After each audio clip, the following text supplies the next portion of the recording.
All right, so you're wondering how much it's going to cost to live in Toronto, Canada?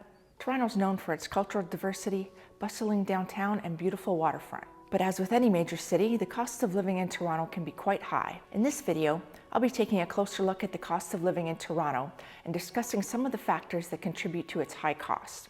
So stay tuned.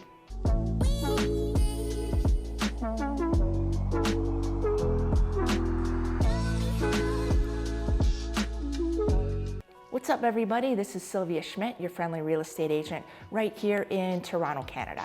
If this is your first time to the channel and you want to learn everything about Toronto, Canada, make sure you tap that subscribe button and click the little bell so that you're notified every time I make a new video. Now, I help people moving and relocating to Toronto all the time, and I love it. If you're headed to Toronto, you're going to want to know the cost of living for accommodation, transportation, groceries, and entertainment. So let's get into the cost of living in Toronto, Canada. One of the biggest expenses for most people in Toronto is housing. The city has a limited supply of land, and as a result, real estate prices have been on the rise for many years. In fact, the average price for a detached home in Toronto is currently $1.6 million. For those looking to rent, the average one-bedroom apartment is over $2,500 per month. This can make it difficult for many people to afford to live in the city, especially if they're on a fixed income or have a low-paying job. Transportation is another significant expense for residents in Toronto. The city has an extensive public transportation system known as the TTC, which includes buses, streetcars, and subways. The cost of using the TTC can add up quickly, with a single adult fare currently costing $325 and a monthly pass costing around $150.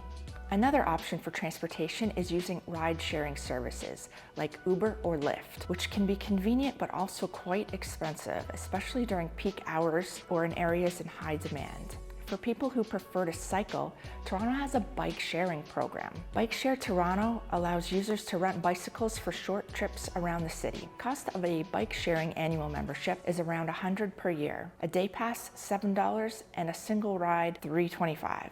Toronto has a variety of transportation options available. The cost of using them can add up quickly. Food costs can also be quite high in Toronto. The city has a variety of grocery stores and markets, but prices can be quite high, especially for organic or specialty items. According to the 2023 Canadian Food Price Report, the typical family of 2 adults and 2 adolescent children can expect to spend $1,357 per month to feed themselves. A loaf of bread is going to cost you $4.50. A dozen eggs, $4.70. $8 for a brick of butter. 1 liter milk, $3.50.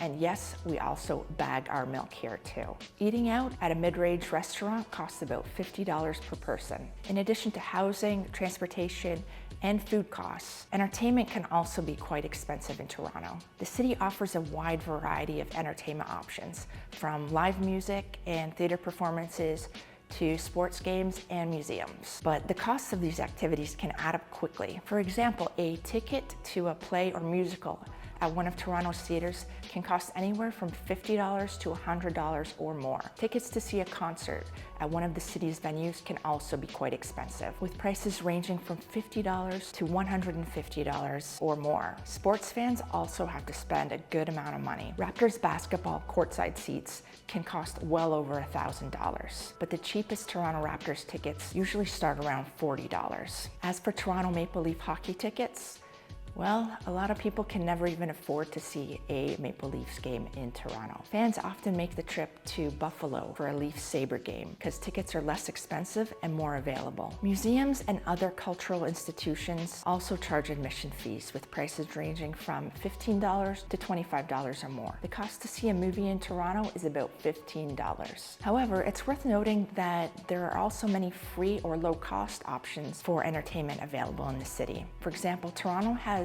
many parks and outdoor spaces that offer free activities and events throughout the year. Overall, the cost of entertainment in Toronto can be quite high, but with a bit of research and planning, it's still possible to enjoy much of what the city has to offer without breaking the bank. I help people moving and relocating to Toronto all the time. If you think Toronto might be a good fit for you, then reach out to me, give me a call, text, email, DM, however you want to get a hold of me. I'd love to help you find your next home in Toronto, Canada. Thank you for watching. I hope this video has given you a better understanding of the cost of living in Toronto, Canada. That's all for now.